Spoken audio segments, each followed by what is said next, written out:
好，今日咧我會同大家講解一下肩部疾病常見嘅疼痛位置。OK，咁啊第一個咧就係斜方肌，跟住斜方肌出現痙攣啊，或者佢勞損咧，你通常第一個位會成日出現疼痛。咁啊多見於瞓喺頸嘅其中一個肌肉嘅痙攣就係個斜方肌。咁啊第二個疼痛點啊，就喺呢度，喺個頸椎第七、第八椎旁開一寸嘅位置。咁呢個位疼痛咧，通常都係我哋個菱形肌嘅痙攣或者勞損，就喺個位疼痛嘅。咁去到第三個點啦，啱啱喺個肩胛骨嘅內側，喺呢個位感到非常之壓痛咧，佢可能喺個肩胛骨嘅夾縫疼痛，又或者菱形肌嘅勞損，佢都會有呢個疼痛點嘅。咁啊第四咧就喺個肩鎖關節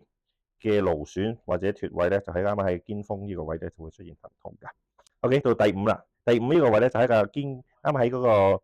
肩峰下緣。OK，肩峰下緣啱啱含落一個位，呢個就係肩峰下滑囊炎，喺呢個位會出現疼痛。咁而家第六呢個位出現疼痛咧，佢通常會變有一個舉手有困難嘅，舉少少數會出現疼痛咧。呢個咧就係肩袖關節嘅損傷，肩袖關節。OK，個咧就係喺前面呢個位啦，就係一個魁突下撳落去有壓痛咧，就通常係一個魁突下嘅滑囊炎。咁啊第八咧喺肩前呢個位咧，跟住呢個位出現一個疼痛咧，就可能係肱二頭肌嘅長頭嘅腱鞘炎。